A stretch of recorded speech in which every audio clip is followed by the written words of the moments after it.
Tyler Cheatham. I'm our global marketing director here at Third Stage Consulting Group. So we've been talking a lot about what is culture. What does that mean? As it's one of those things similar to OCM that can kind of be untangible.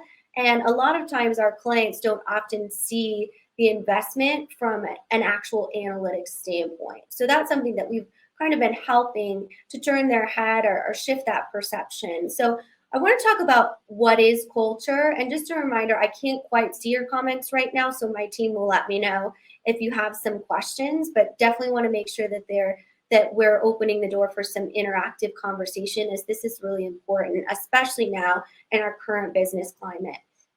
So what is culture? We define it as shared values, goals, objectives, attitude, and then perception as well. And that perception is something that's kind of new because it can influence behavior, even though it's not something that's typically defined within a culture. But we think it's important to elaborate on a business perspective of how do your teams, departments, leaders perceive the overall transformation or new technology implementation.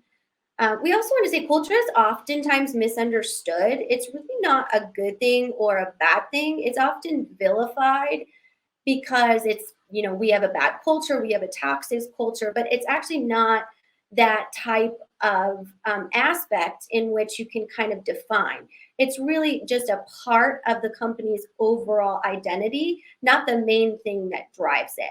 Like I said here, it's a piece to the puzzle, but not truly key to company success, but we do believe it is key to creating a culture or environment community that you can effectively implement a new technology and upgrade what other change you're creating as a business. And then culture can be different in areas of the business. I think this is pretty straightforward. We all know and have worked with clients or for companies where there might be a great culture in one department and leadership structure that's really solid, but then in other areas, it could be a less intentional leadership structure that can lead to either a bad experience on the employee side, but we'll get into kind of those subcultures as well.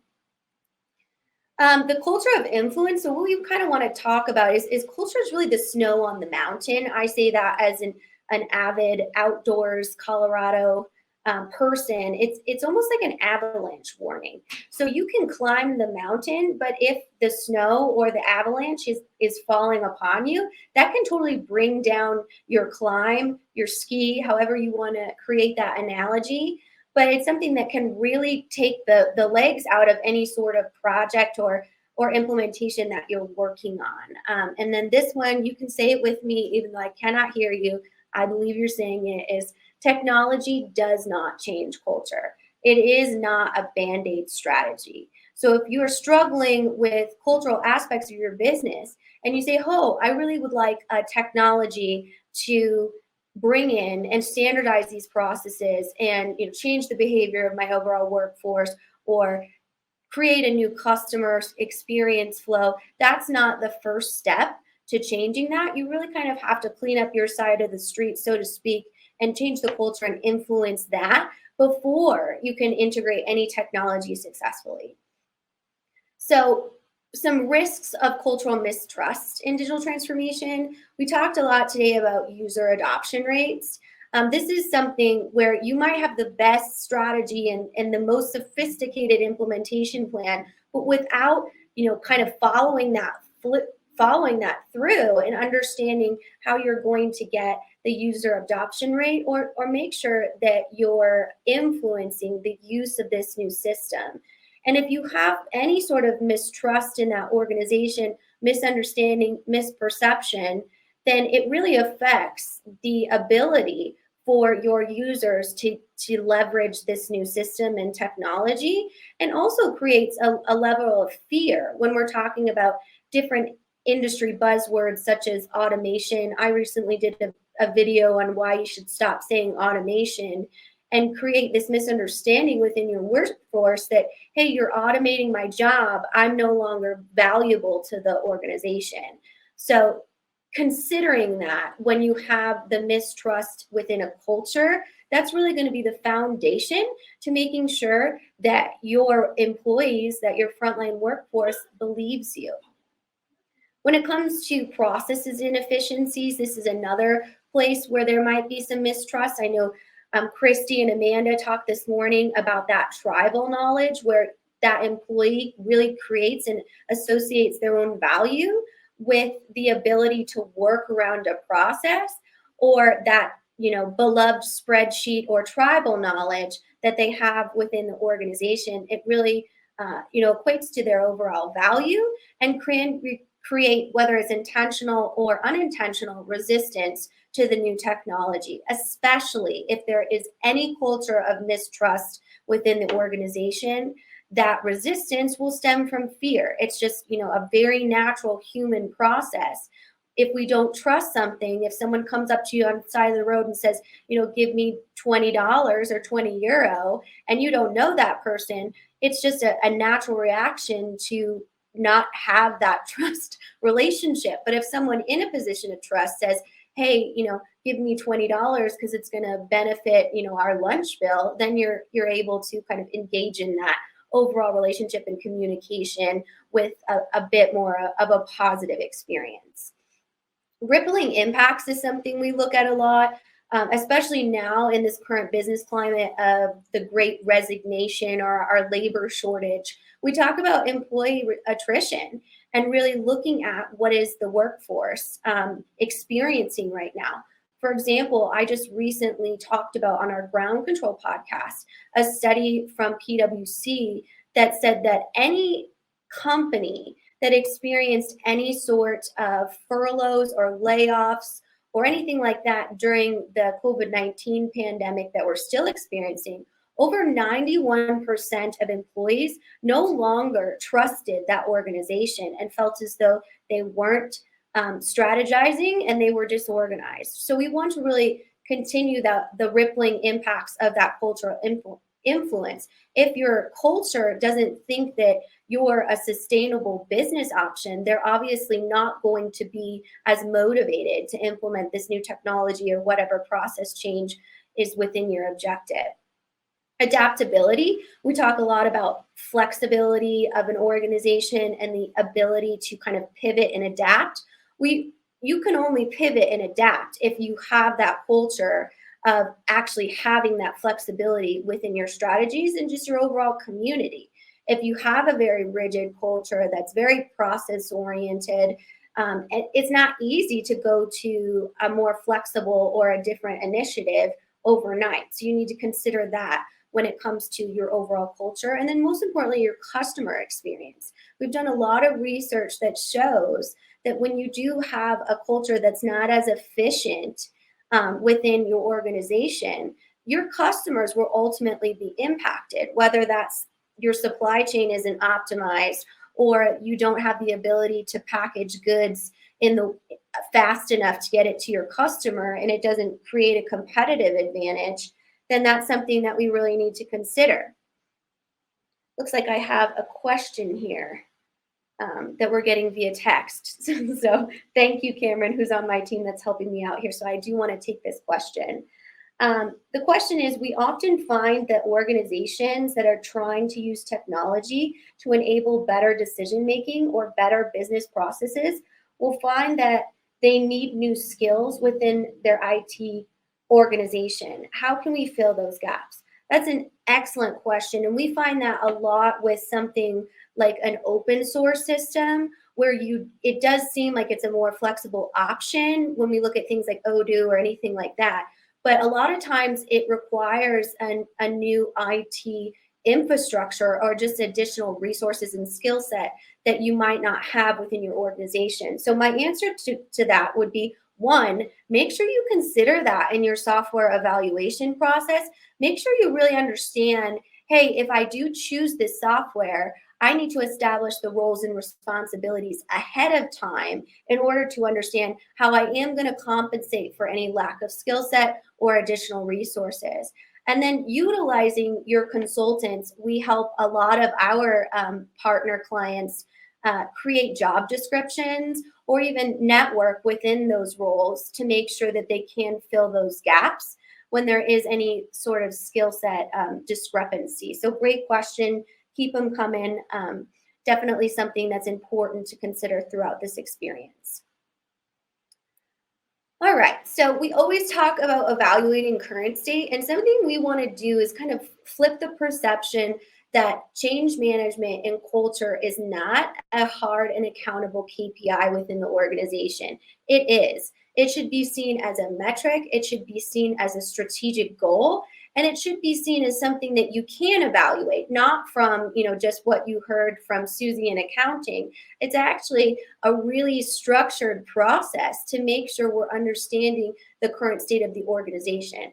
I know all of our consultant partners out there have gone into, a new business kickoff with a client, and they've said, "Oh, our culture is awesome," and their leadership thinks that they have this amazing culture. Again, culture is not good or bad, but they think as though, we've heard earlier Brian Lacaruba say, it's something they all want, this new technology. Well, without the actual data and assessment, we don't actually know that. And we don't know if that's the same experience for the organization and enterprise holistically, or if that's just one area. We've talked a lot today about the connection of overall technologies and the cross-functional need to understand every sort of process or strategy from each area of the business in order to effectively optimize the technology we're choosing. So those third-party assessments, surveys, research, company understanding, going in and actually assessing the organization, their identity, what motivates the employees, the value, their organizational structure, how the systems affect their overall experience. That's something that we need to be able to have that current state 10,000-foot view, or there's no way we can create actionable change and make sure that we're including the software system or new technology that best fits our culture. We need to understand our impact on our ROI and the business processes. It is something that if you have a culture that is not innovative, that's not progressive, that's not ready for a whole new technology, especially when you don't have the resources, we need to know that, because it will cause disruption to the business and ultimately impact the overall ROI of the overall enterprise. So something that we always suggest in this is influencer insight, say that 10 times fast, and focus groups. So find that person that is vocal within their overall department or is a leader and followed by many of their peers or colleagues, and hold those open focus groups. And most importantly, within that qualitative data gathering, make sure you can communicate that autonomy. That's why we always recommend having a third party go in, not something that's going to influence their overall answers, make them less honest, nervous. Am I going to lose my job if I say, my organizational structure isn't supportive and I'm nervous about this new technology because, I can't even surface feedback to my management team? We all need to know that. And usually most of that good, hard, actionable data is found within a safe and an anonymous situation.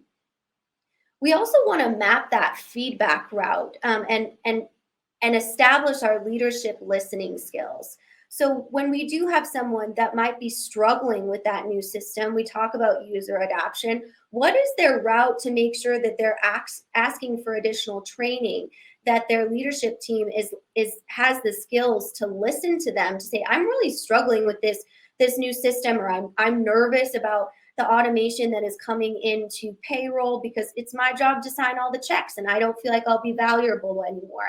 How do we evaluate that resistance or that fear really in a positive and safe environment? And we want to map that out as part of our planning here.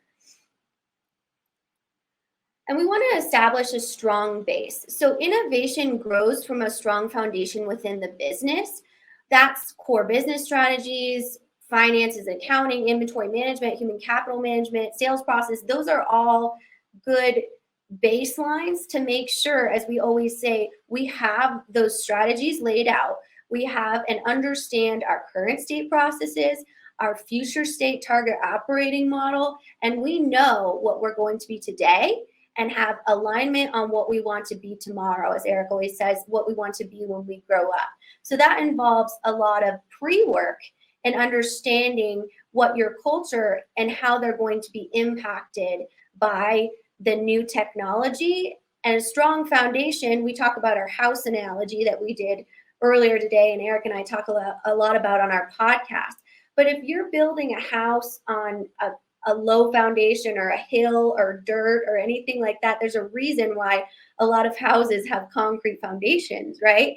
Is because that's the strongest material we can build upon. And we want to have the strongest material as a business, a company, and an enterprise that we can build upon. We've talked a little bit about trust level, and this is something that will be measured within that assessment process. Does your company and your overall community trust you? Do they think that you can actually achieve this new business or digital transformation, and that they will be in a spot where they are looking to utilize the new system because they trust you to make the best decision for them as an employee and for the business success as a whole? You really want to make sure that you understand that. Subculture awareness. So this is an interesting piece of what we've been looking at as far as our cultural resources. Identifying those company subcultures and that experience. We talked a little bit about this already at the beginning, but we've all worked at a place where you might be in a department that has kind of a really broken structure, back-ended processes, and a weak, honestly, leadership hierarchy, and it really affects the overall morale of the team and the experience of the employee. But you might look across the way over to marketing, because that's obviously my favorite department, and say, wow, they look like they're really collaborating. They're having a lot of fun. They seem as though they're excited to get to work. Why is my experience so different from theirs? And we need to go in as business leaders and measure that, so that we don't go into a situation where we're implementing a new software system across the enterprise.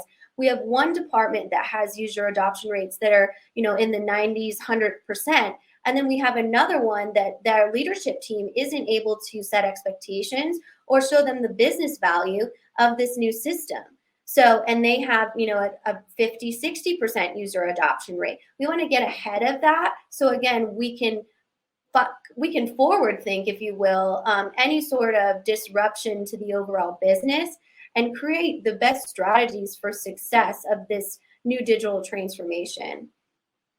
Encourage cross-departmental understanding of different roles and responsibilities. So Teresa and Brian talked a little bit about this in the business process, which is great because, that's really the hard science winner, if you will, of the overall digital transformation process. That's really where we're mapping things, we're creating new systems, and working together. But from a cultural standpoint, just having that awareness of what other people, whatever humans experience within the business, and then establishes that connection. Oh, this is my job, and these are my pain points. And then working with someone completely across the aisle and saying, oh, this is my job, these are my pain points. And being able to say, oh, I had no idea that you were even struggling with that. That's what I do. Sharing those types of strategies and scaling across the business is not only good for the overall implementation planning when it comes to new technology, but it's just good for cross collaboration and creating a culture of collaboration. It also grows empathy. If you are working as a salesperson in a CRM system and it takes you 4 hours that you could be actually out taking sales calls, but you're trying to, create the data in your CRM system, and that's inefficient for you. If you're IT and you thought, oh, it's easy to go out and sell, and now you see kind of the struggle with the current system, that grows empathy. And that creates an area in which that person from IT is much more likely to support their sales colleague and make sure that whatever system they might be in charge of implementing considers the experience of that colleague across the aisle. This also is a great step in establishing a digital transformation core team, which we all know is so important to the success of an overall technology implementation or selection, and understanding how it will affect every area of the business. But when you go through these cross-departmental exercises, you're able to see kind of the influencers, the leaders on that team, the people that should be involved in planning those new business processes or that implementation planning or even the organizational change management planning, and establishing that really strong core team so that ultimately your business transformation is more successful. Creating a change plan. So say we've gone through all of these exercises, we realize that our culture isn't quite ready for our technology transformation. How do we make sure that we do support them in creating this change, which we talk about a lot, and a culture that is excited, that's motivated, that's innovative for new technology and just for overall business growth? The first idea is just to be realistic. We all know that change does not happen overnight. Change is a muscle that really needs to be developed on many different levels, all starting with the executive leadership and that overall awareness that they need to be intentional about changing or optimizing their business culture. Executive leadership support, like we just said, it really truly needs to come from the top. Those might not be the overall execution, but setting the stage and the expectation that, hey, we have some work to do on our culture, and we want to do that as a benefit to be a good company that people want to work at, and then ultimately achieve whatever technology transformation we're trying to go through. So understanding and creating that and seeing it as an investment in the insurance of your overall project. So if we do not invest in a culture right now from all of the data that we got from our assessments and don't see that as a priority, then it's almost like crashing your car without insurance. It's going to cost you way more down the road, to get your car fixed, to redesign these project strategies because your implementation failed because you have a culture that was resisting that change and you didn't take it seriously. We also want to understand for our leadership the impact of user adoption on ROI. Like we talked about in our other scenario, if we have a department that's not utilizing our systems effectively and ultimately impacting our customers, they're going to remember that ROI is something that was affected and their overall experience was poor. Systems work, like we talked about with Marcus. The system is always going to work, right, for the most part. But if people don't use them, it becomes completely irrelevant. And the executive leadership team and the steering committee really needs to understand the importance of making that a huge priority within their strategic planning. Digital transformation pre-work, I like to call it pre-work because like we talked about with Teresa and Brian, when should you start those business process mapping? Well, as soon as you know about it, right? So there is a lot of strategies and overall initiatives that businesses can go through to empower their digital transformation before they even start, right?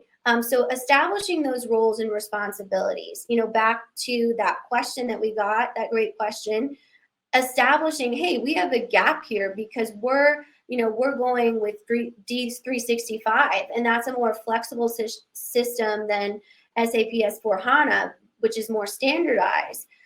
So we need to make sure that we have that ability to either shift our talent right now or identify any gaps within our structure that we need to be able to either source internally or fill externally.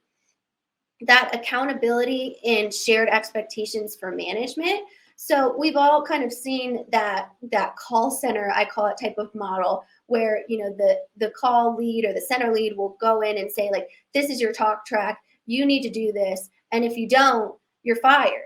Well, right now, that's not really working for businesses because of labor shortage, because of attrition, and it's really kind of 2022 is the year of the employee, the year of human capital management strategies to make sure you're optimizing that experience. And honestly, that's not the way that it should be either.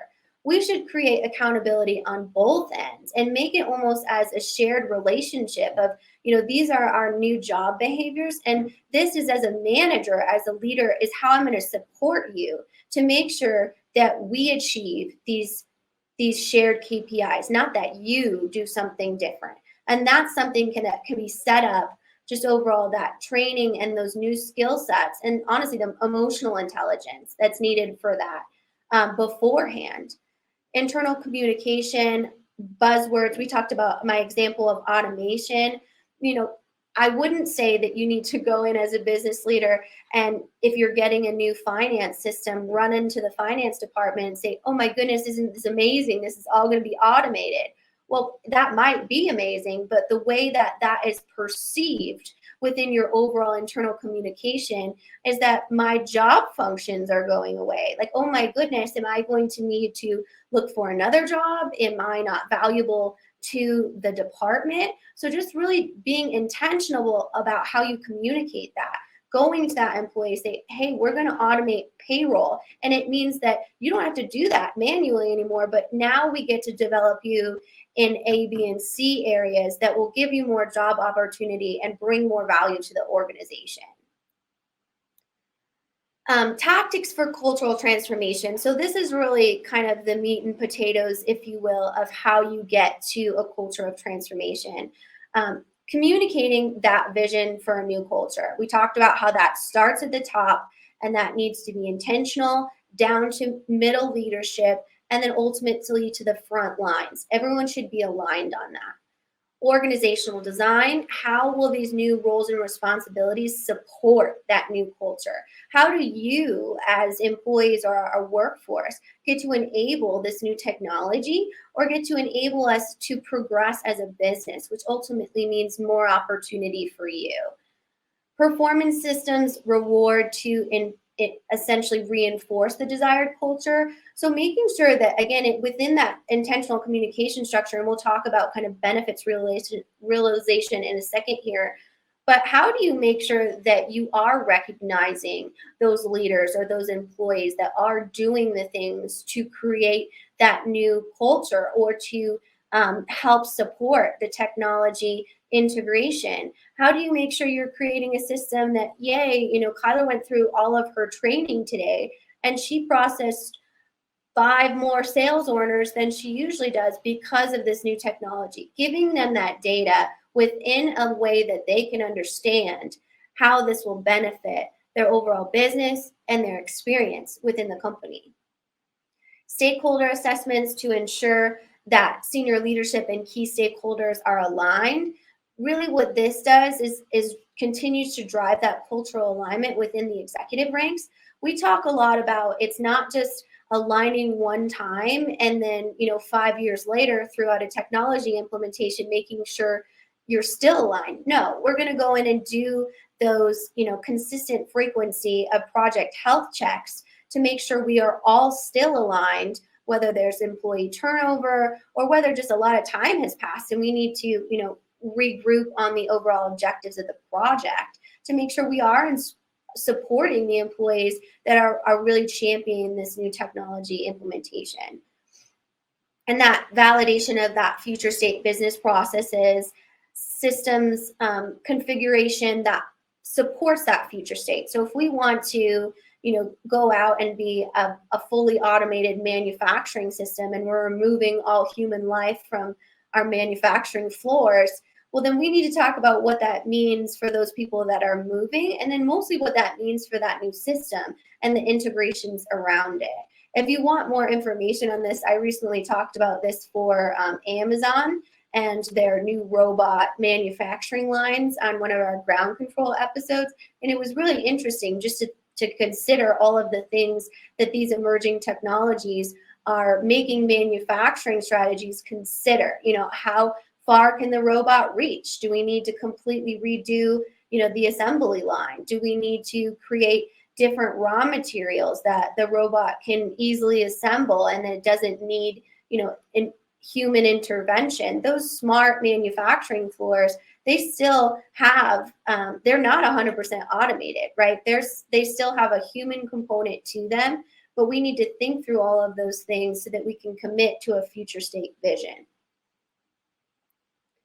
Benefits realization. So this is really kind of taking the context of the benefits realization from how it affected the ROI on the software side, to how did it affect and create value within the business side. So the intentional communications of the business benefits, and the digital transformation. We want to be consistent and have a high frequency around the ROI impact. Hey, because all of you helped us integrate this new NetSuite software, we were able to, increase revenue by 20% in Q4. Being specific about that and creating that recognition around the employees that did that. New company innovations. So say, yeah, we automated our manufacturing, but that made it so that we could create more leadership positions and develop a bigger footprint for our distribution, which our employees really enabled. Again, we talk about that recognition by calling out specific case studies of an employee or department that really excelled at this new transformation and that culture of recognition, because we are innovators now with our new culture plans. Promotions and new opportunities. I think a lot of times this is overlooked, especially when we're evaluating those new roles and responsibilities within our change plan and communicating that as an opportunity. Hey, we won't have 3 coordinators anymore because we're optimizing those roles, but we will now have 2 managers and a director role up that's going to let us optimize opportunities for growth internally. And here's how we're going to train and support and develop you as an employee to get you there, because we think you're worth it and we think you're valuable. And then team wins, especially in those cross-functional roles, right? Kyler from manufacturing helped and Eric from shipping create this new innovation of how we're going to package our product and get it out the door faster. They work together, even though they typically don't cross roles, to create that united front and really optimize that overall culture of the company and that collaboration. So that's kind of what we've been working on the culture side. I'd be interested to hear your feedback. As always, we have our office's footprint here for anyone in our international office or our international audience that may be watching at a different time that's not the middle of the night or early morning. These are the contacts we can reach out to. And then again, me and Third Stage here. So I'd love to connect with all of you, especially via LinkedIn, or hear from you. I know I've seen a few emails from our audience come through today, and I will get back to you. I love connecting with our audience. I feel like that's how we stay relevant and valuable within our overall content development. And then we do have our weekly podcast that I just wanted to remind you about. We do have digital transformation that comes out with new episodes every Monday, Wednesday, and Friday. I do interviews with our Third Stage stakeholders every Wednesday.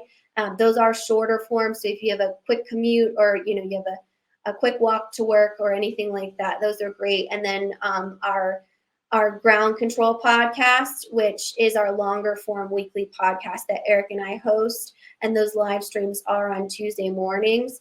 As I say in the podcast, if you are able to join those, it is so fun to interact with the audience and just hear from the different stakeholders that are asking questions as well.